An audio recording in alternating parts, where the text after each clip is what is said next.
कृष्णाय वासुदेवाय हरये परमात्मने प्रणतः क्लेशनाशाय गोविंदाय नमो नमः।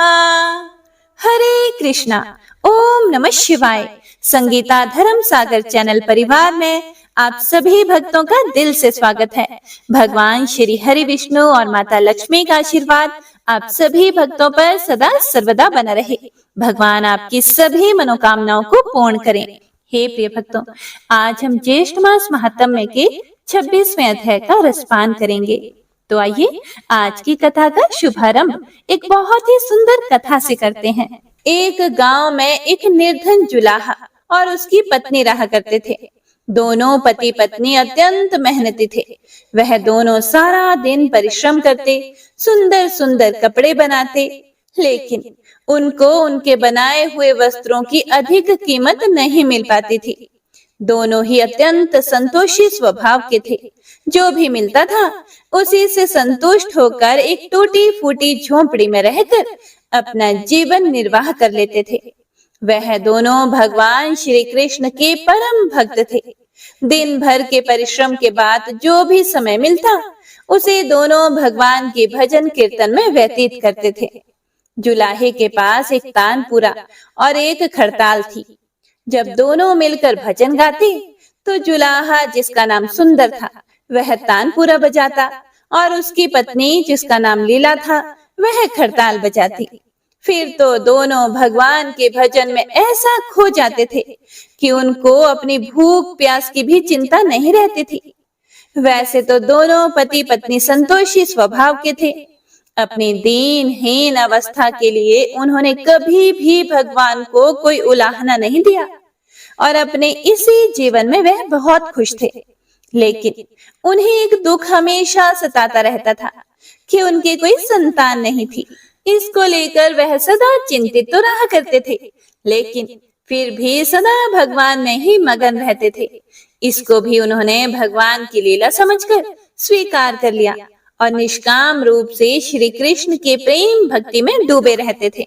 जब उनकी आयु अधिक होने लगी तो एक दिन लीला ने अपने पति सुंदर से कहा कि हमारी कोई संतान नहीं है और कहते हैं कि संतान के बिना मुक्ति प्राप्त नहीं हो सकती। अब हमारी आयु भी अधिक हो चली है, ना जाने कब बुलावा आ जाए और मरने की बात कौन हमारी चिता को अग्नि देगा और कौन हमारे लिए तर्पण आदि का कार्य करेगा। कैसे हमारी मुक्ति होगी।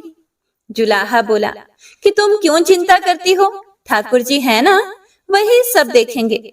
जुलाहे ने यह बात कह तो दी, लेकिन वह भी चिंता में डूब गया।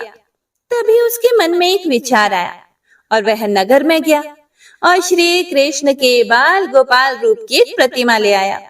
घर आकर वह बोला कि अब तुझे चिंता करने की कोई आवश्यकता नहीं है। मैं यह बाल गोपाल लेकर आया हूँ। हमारे कोई संतान नहीं तो वह भी इन्हीं की तो लीला है। हम इनको ही अपने पुत्र के समान प्रेम करेंगे। यही हमारे पुत्र का दायित्व पूर्ण करेंगे। यही हमारी मुक्ति करेंगे। जुलाहे की बात सुनकर उसकी पत्नी लीला अत्यंत प्रसन्न हुई। उसने बाल गोपाल को लेकर अपने हृदय से लगा लिया और बोली कि आप बिल्कुल सही कह रहे हैं। आज से यही हमारा लल्ला है। हे प्रिय भक्तों, दोनों पति पत्नी ने घर में एक कोना साफ करके वहां एक स्थान बनाया और एक चौकी लगाकर उस पर बाल गोपाल को विराजित कर दिया। तब से जुलाहा दंपति का नियम हो गया।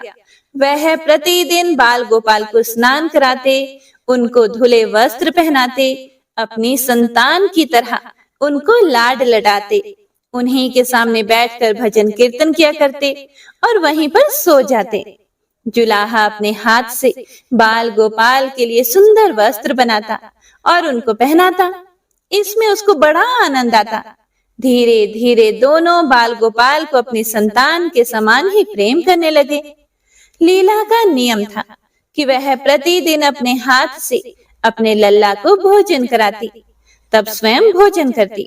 लल्ला को भोजन कराते समय उसको ऐसा ही प्रतीत होता कि मानो अपने पुत्र को ही भोजन करा रही हो।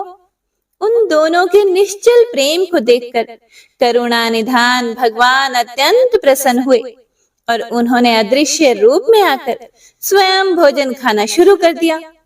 लीला जब प्रेम पूर्वक बाल गोपाल को भोजन कराती तो भगवान को प्रतीत होता कि मानो वह अपनी माँ के हाथों से भोजन कर रहे हैं। उनको लीला के हाथ से प्रेम पूर्वक मिलने वाले हर कौर में माँ का प्रेम प्राप्त होता था। लीलाधारी भगवान श्री कृष्ण स्वयं माँ की उस प्रेम लीला के वशीभूत हो गए थे, किंतु लीला कभी नहीं जान पाई कि स्वयं बाल गोपाल उसके हाथ से भोजन करते हैं। हे प्रिय भक्तों, एक दिन काम बहुत अधिक होने के कारण लीला बाल गोपाल को भोजन कराना भूल गई। गर्मी का समय था। भरी दोपहरी में दोनों पति पत्नी काम करते करते थक गए और बिना भोजन किए ही वे सो गए।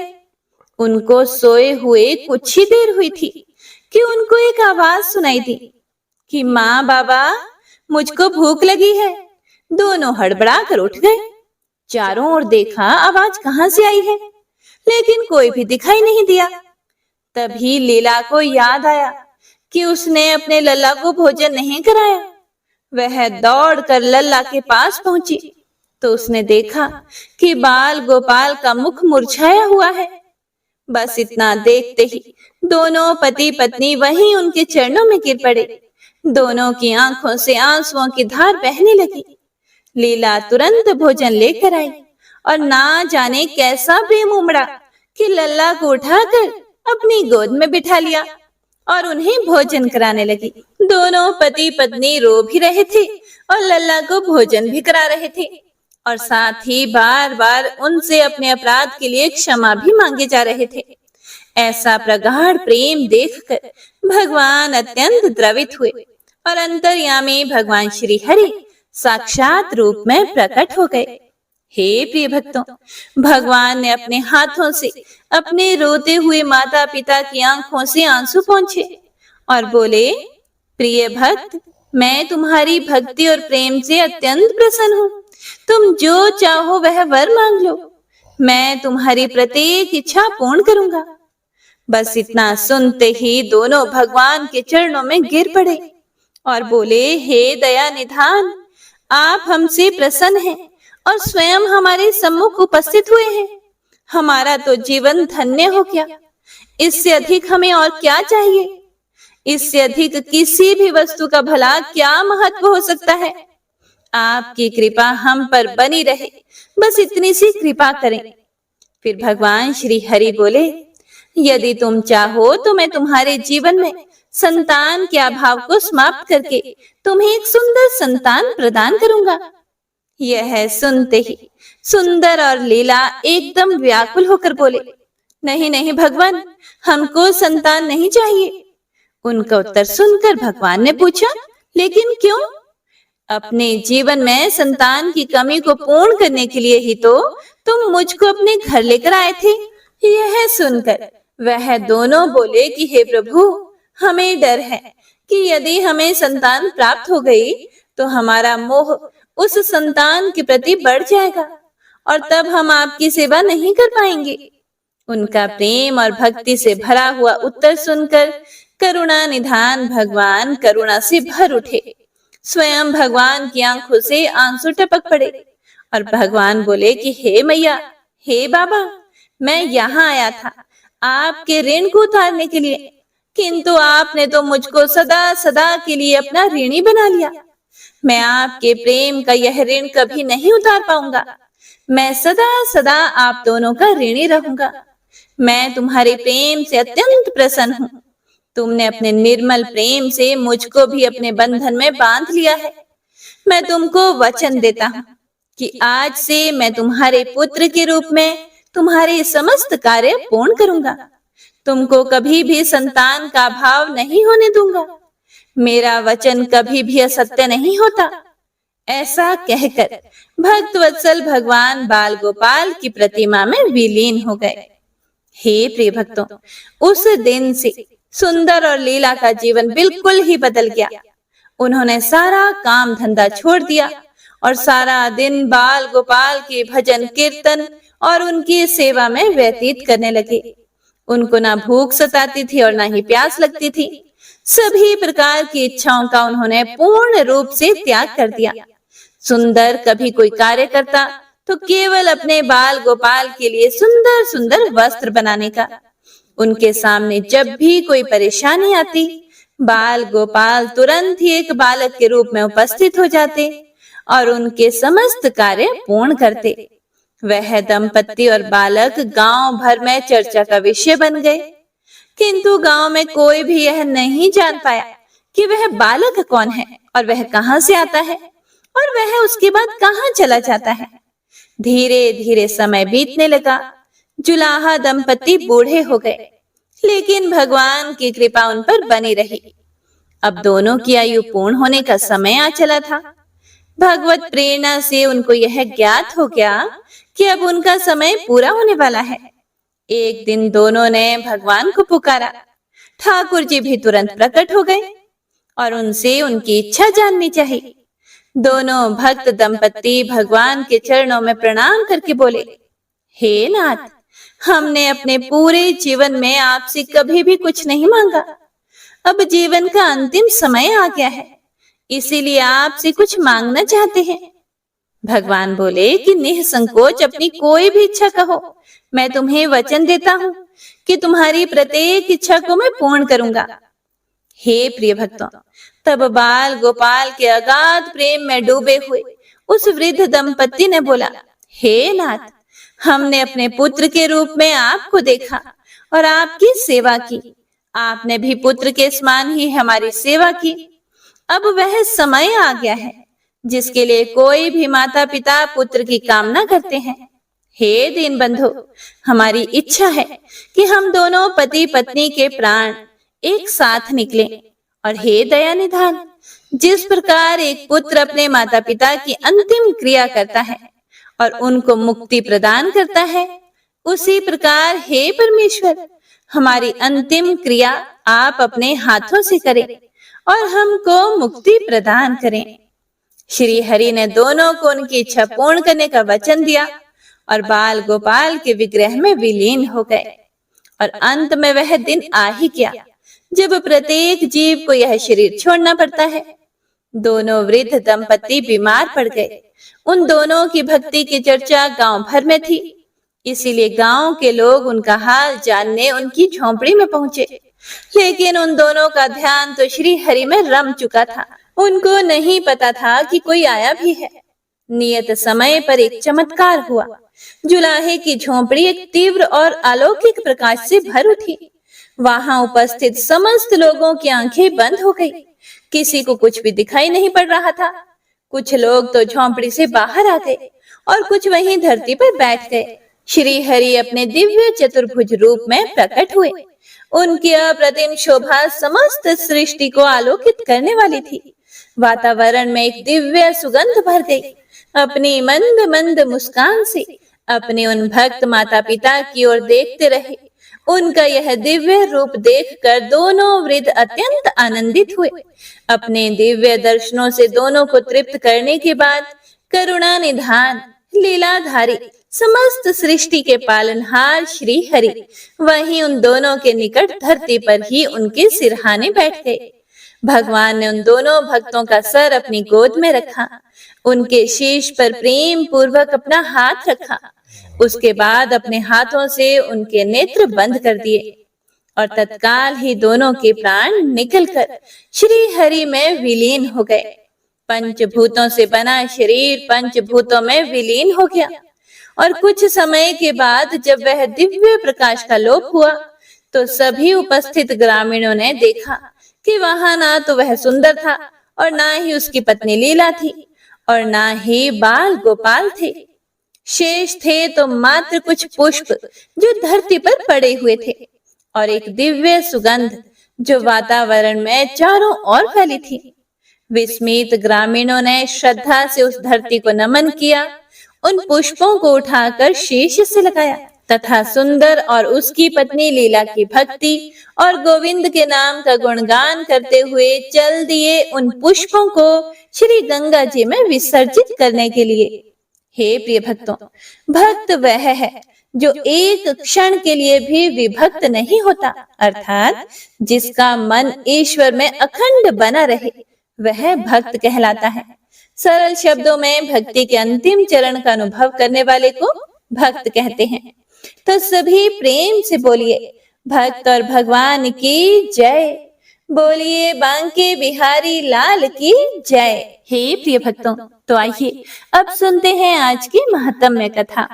पिछले अध्याय में स्कंद जी बोले कि हे ऋषियों, नारद जी के चले जाने पर सभी वृद्ध ब्राह्मण ऋत्विजों को बुलाकर राजा अश्वपति राजा द्युमत्सेन के आश्रम में जाने के लिए निकल पड़ते हैं और राजा द्युमत्सेन के आश्रम में पहुंचकर उनसे अपनी पुत्री और उनके पुत्र के विवाह की बात करते हैं।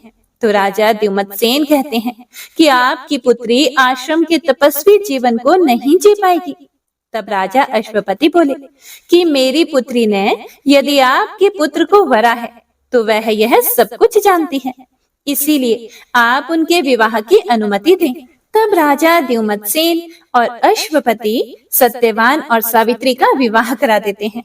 उसके बाद सावित्री अपने सेवा गुण से वह आश्रम में रहने वाले सभी लोगों को प्रसन्न करती है और अपने पति सत्यवान के साथ इंद्राणी के सहित इंद्र के समान आनंद करती है। तो आइए अब सुनते हैं इसे आगे का वृतांत। स्कंद जी ऋषियों से कहने लगे, हे ऋषियों, व्यास जी बोले कि हे राजा युधिष्ठिर, उसके बाद कुछ समय बीत जाने पर नारद जी का बताया हुआ समय आ गया। जो कुछ नारद जी ने बतलाया था और सावित्री के हृदय में वह निरंतर बना रहता था। सावित्री प्रतिदिन समय की गणना कर रही थी। वह 3 रात्रि का व्रत धारण कर रात दिन एक ही आसन पर बैठी रही और चौथे दिन इस व्रत की समाप्ति करूंगी, ऐसा निश्चय किया।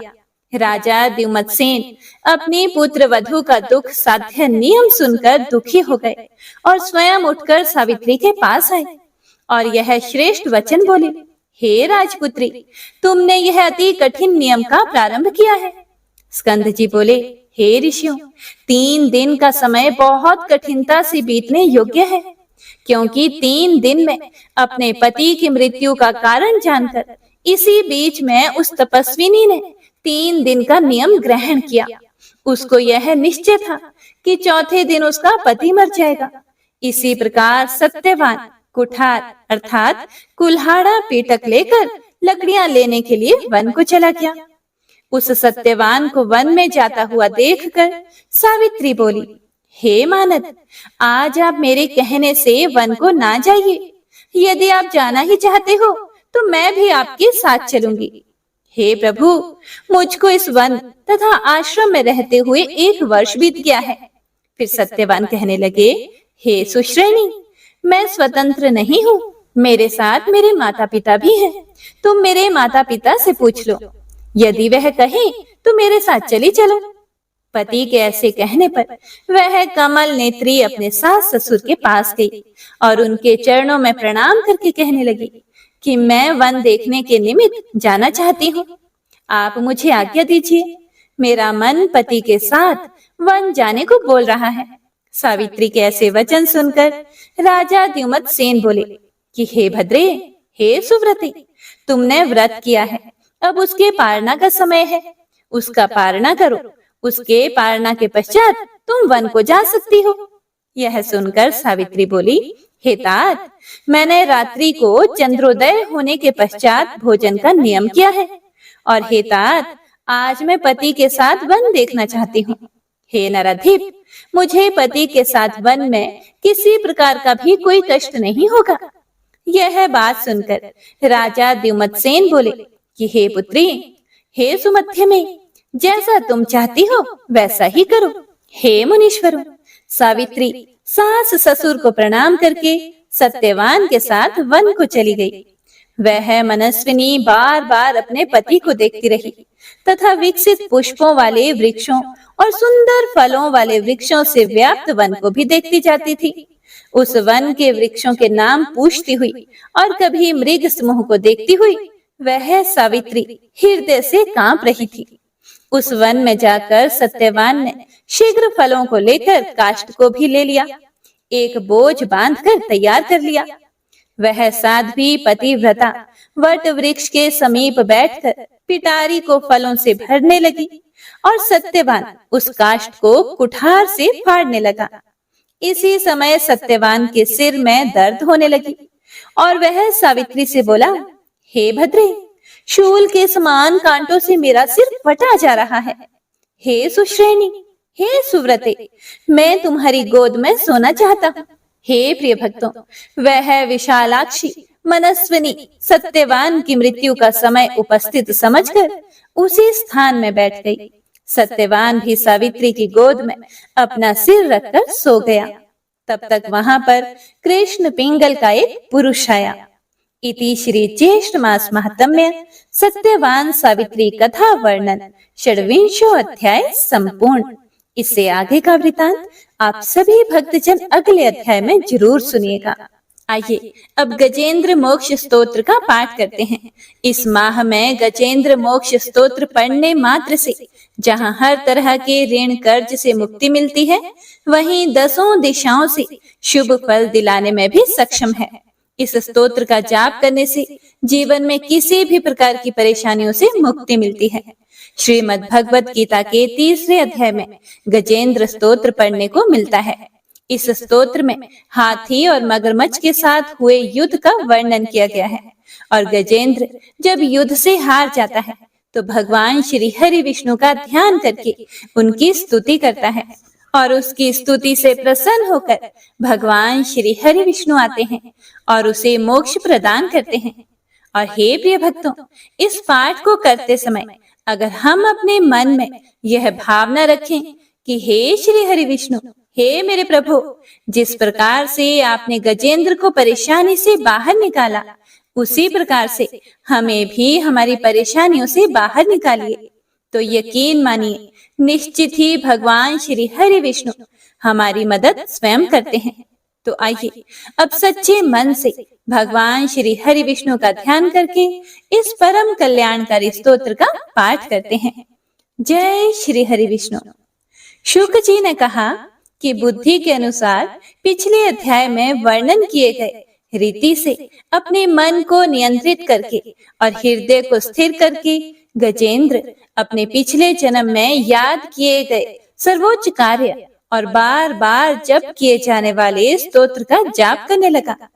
गजेंद्र ने मन ही मन श्री हरि को ध्यान करते हुए कहा, जिनके प्रवेश करने से शरीर और मन चेतन की तरह व्यवहार करने लगते हैं, ओम द्वारा लक्षित और पूरे शरीर में प्रकृति और पुरुष के रूप में प्रवेश करने वाले उस सर्वशक्तिमान देवता का मैं मन ही मन स्मरण करता हूँ, जिनके सहारे ये पूरा संसार टिका हुआ है, जिनसे ये संसार अवतरित हुआ है और जिन्होंने प्रकृति की रचना की है और जो खुद उसके रूप में प्रकट हैं, लेकिन इसके बावजूद भी वो इस पूरी दुनिया से सर्वोपरि और श्रेष्ठ हैं। ऐसे अपने आप और बिना किसी कारण के भगवान की मैं शरण में जाता हूँ और अपने संकल्प शक्ति के बल पर अपने ही स्वरूप में रचित और सृष्टि काल में प्रकट एवं प्रलय में अप्रकट रहने वाले इस शास्त्र प्रसिद्धि प्राप्त कार्य कारण रूपी संसार को, जो बिना कुंठित दृष्टि के साक्ष्य रूप में देखते रहने पर भी लिप्त नहीं होते, चक्षु आदि प्रकाशकों के परम प्रकाशक प्रभु, आप मेरी रक्षा करें। बीतते गए समय के साथ तीनों लोकों और ब्रह्मादि लोकपालों के पंचभूत में प्रवेश कर जाने पर और पंचभूतों से लेकर महत्वपूर्ण सभी कारणों के उनकी परम करुणा स्वरूप प्रकृति में मगन हो जाने पर, उस समय दुर्गेय और घोर अंधकार रूपेण प्रकृति ही बच रही थी। उस अंधकार से परे अपने परम धाम में जो सर्वव्यापी भगवान सभी दिशाओं में प्रकाशित होते रहते हैं, वो भगवान मेरी रक्षा करें। विभिन्न नाट्य रूपों में अभिनय करने वाले और उस अभिनेता के वास्तविक स्वरूप को जिस प्रकार से साधारण लोग भी नहीं जान पाते, उसी तरह से सत्व प्रधान देवता और महर्षि भी जिनके स्वरूप को नहीं जान पाते, ऐसे में कोई साधारण प्राणी उनका वर्णन कैसे कर सकता है। ऐसे दुर्गम चरित्र वाले भगवान मेरी रक्षा करें। अनेकों शक्ति से मुक्त, सभी प्राणियों को आत्म बुद्धि प्रदान करने वाले, सबके बिना कारण हित और अतिशय साधु स्वभाव ऋषि मुनिजन, जिनके परम स्वरूप को देखने की इच्छा के साथ वन में रहकर अखंड ब्रह्मचर्य तमाम अलौकिक व्रतों को नियमों के अनुसार पालन करते हैं, ऐसे प्रभु ही मेरी गति हैं।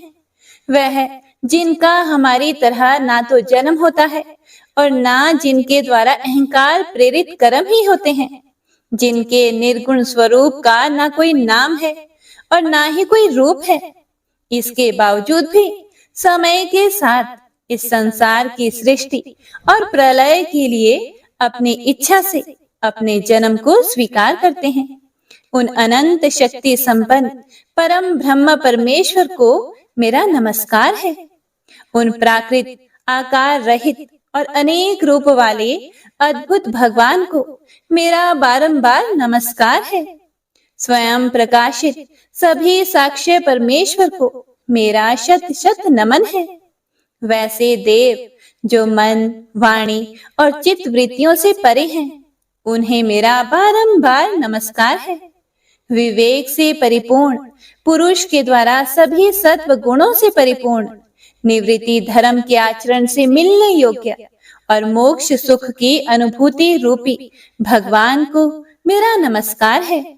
सत्व गुणों को स्वीकार करके शांत, रजोगुण को स्वीकार करके घोर और तमोगुण को अपनाकर मूढ़ से प्रतीत होने वाले, भेद रहित अतएव सदा संभाव से स्थित ज्ञान धन प्रभु को मेरा नमस्कार है। शरीर, इंद्रिय आदि के समुदाय रूप सभी पिंडों के ज्ञाता, सबके स्वामी और साक्षी स्वरूप प्रभु को मेरा बारंबार नमस्कार है। सबके अंतर्यामी, प्रकृति के भी परम कारण लेकिन स्वयं कारण रहित भगवान को मेरा शत शत नमस्कार है। सभी इंद्रियों और सभी विषयों के जानकार, सभी प्रतीतियों के कारण रूप संपूर्ण जड़ प्रपंच और सबकी मूलभूता अविद्या के द्वारा सूचित होने वाले और सभी विषयों में अविद्या रूप से भासने वाले भगवान को मेरा नमस्कार है। सबके कारण लेकिन स्वयं कारण रहित तथा कारण होने पर भी परिणाम रहित होने की वजह से अन्य कारणों से भी विलक्षण कारण आपको मेरा बारंबार नमस्कार है। सभी वेदों और शास्त्रों के परम तात्पर्य, मोक्ष रूपी और श्रेष्ठ पुरुषों की परम गति देवता को मेरा नमस्कार है। वह जो त्रिगुण रूपों में छिपी हुई ज्ञान रूपी अग्नि है, वैसे गुणों में हलचल होने पर जिनके मन में संसार को रचने की वृत्ति उत्पन्न हो उठती हो और जो आत्मा तत्व की भावना के द्वारा विधि निषेध रूप शास्त्र से भी ऊपर उठे हों, जो महाज्ञानी महात्माओं में स्वयं प्रकाशित हो रहे हैं, ऐसे भगवान को मेरा नमस्कार है। मेरे जैसे शरणागत पशु के समान जीवों की अविद्या रूप फांसी को पूर्ण रूप से काट देने वाले, परम दयालु और दया करने में कभी भी आलस्य नहीं करने वाले भगवान को मेरा नमस्कार है। अपने अंश से सभी जीवों के मन में अंतर्यामी रूप से प्रकट होने वाले सर्वनियंता अनंत परमात्मा आपको मेरा नमस्कार है। जो शरीर, पुत्र, मित्र, घर और संपत्ति सहित कुटुंबियों में अशक्त लोगों के द्वारा कठिनाई से मिलते हों और मुक्त पुरुषों के द्वारा अपने हृदय में निरंतर चिंतित ज्ञान स्वरूप सर्व समर्थ परमेश्वर को मेरा नमस्कार है। वह जिन्हें धर्म, अभिलाषित भोग, धन और मोक्ष की कामना से मनन करके लोग अपनी मनचाही इच्छा पूर्ण कर लेते हैं, अपितु जिन्हें विभिन्न प्रकार के अयाचित भोग और अविनाशी पार्षद शरीर भी देते हैं, वैसे अत्यंत दयालु प्रभु मुझे इस प्रकार की विपदा से हमेशा के लिए बाहर निकालें। वह जिनके एक से अधिक भक्त हैं, जो मुख्य रूप से एकमात्र उसी भगवान की शरण में हैं, जो धर्म, अर्थ आदि किसी भी पदार्थ को नहीं चाहते, अपितु जो केवल उन्हीं के परम मंगलमय एवं अत्यंत विलक्षण चरित्र का गुणगान करते हुए उनके आनंदमय समुद्र में गोते लगाते रहते हैं।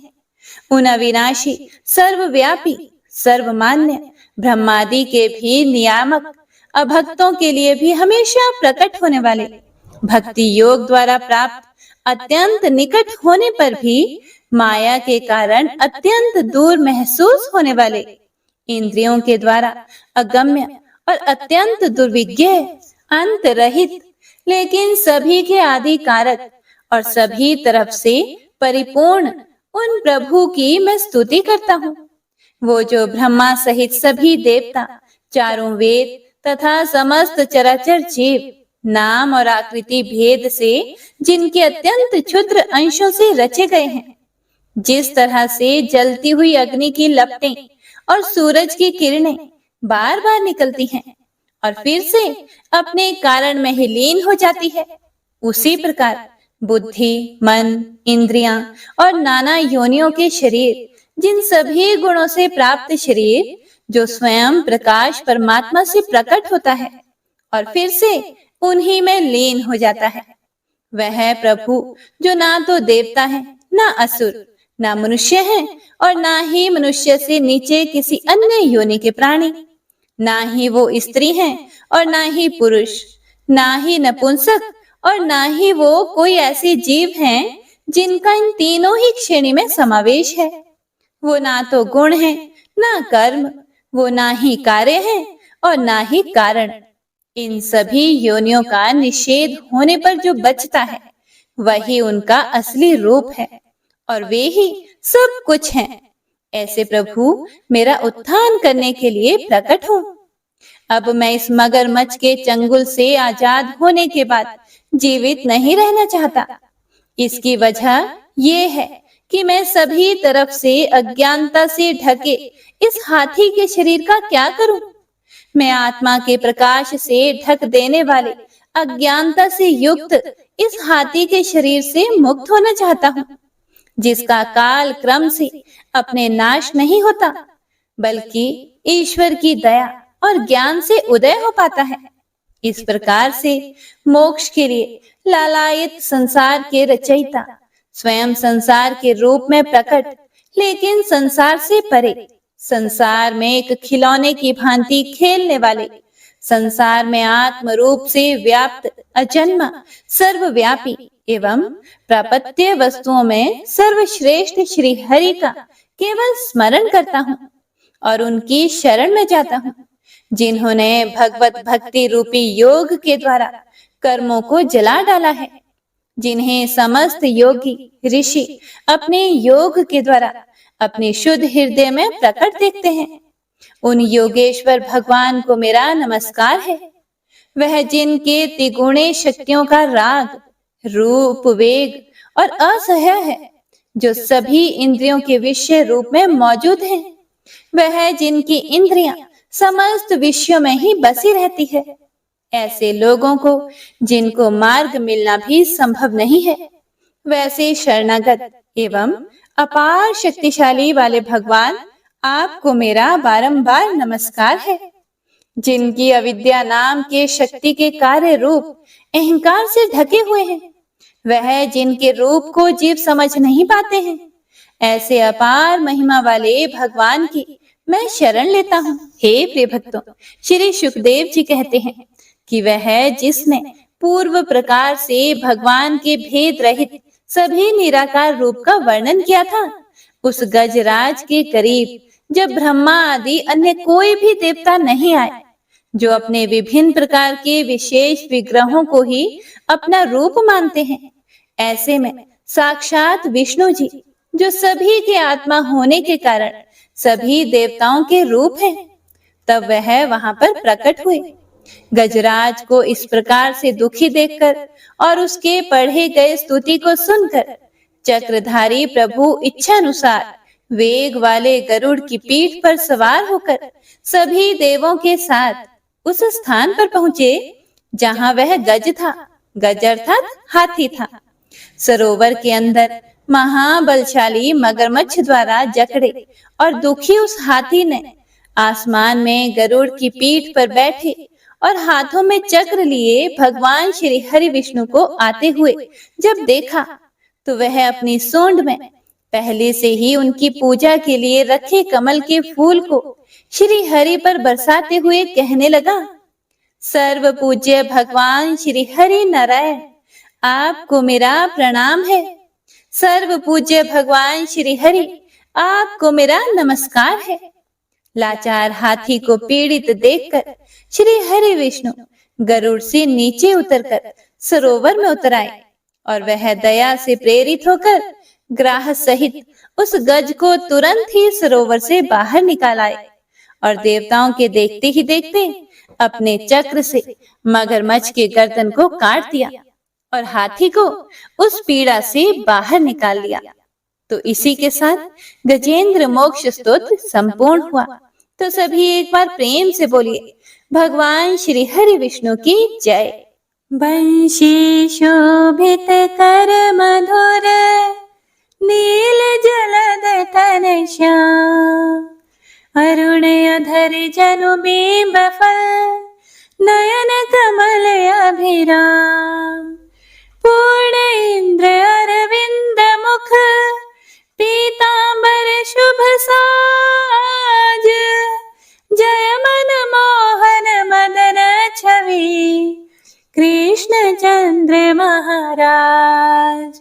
जय यदुनंदन जय जगवंदन, जय वसुदेव देवकी नंदन, जय यशोदासुत नंद दुलारे, जय प्रभु भक्तन के धृत तारे, जय नटनागर नागन थैया कृष्ण कन्हैया धेनु चरैया, पुनि नख पर प्रभु गिरिवर धारो, आओ दीनन कष्ट निवारो, वंशी मधुरे अधर धर तेरे, होवे पूर्ण मनोरथ मेरी, आओ हरि पुनि माखन चाखो, आज लाज भारत की राखो, गोल कपोल चिबुक करुणारे, मृदु मुस्कान मोहिनी डारे, रंजित राजीव नयन विशाला, मोर मुकुट वैजंती माला,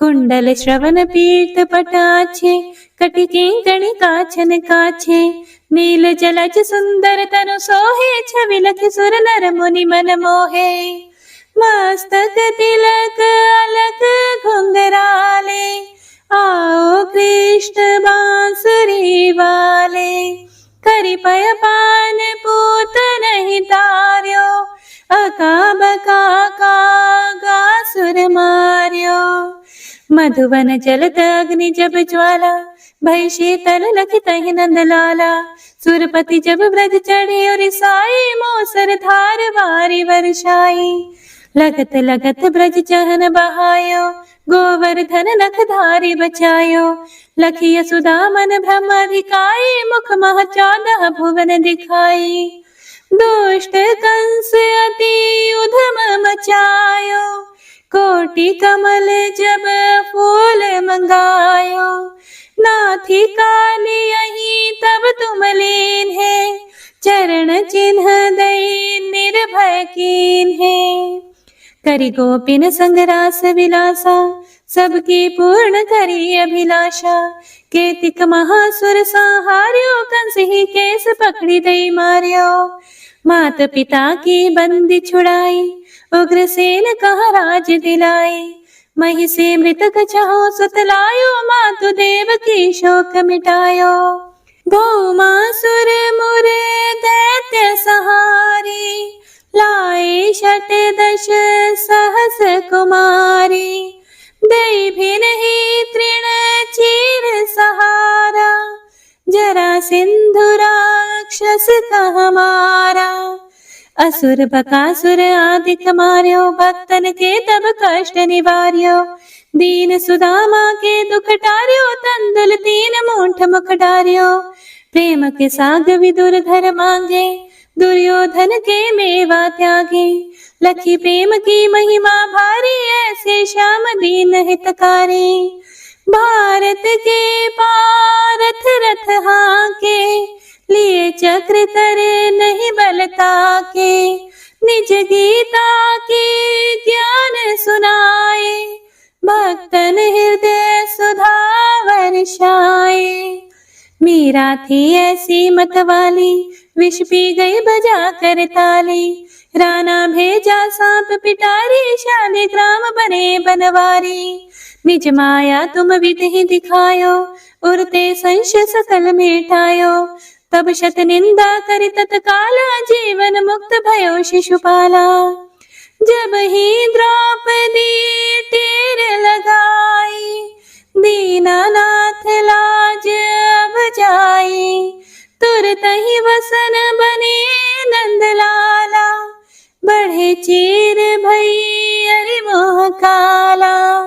असनाथ के नाथ कन्हैया, डूबत भंवर बचावत नैया। सुंदर दास आसुर धारी, दया दृष्टि कीजिए बनवारी। नाथ सकल मम कुमति निवारो, क्षमहु बेगी अपराध हमारो। खोलो पट अब दर्शन दीजिए, बोलो कृष्ण कन्हैया की जय।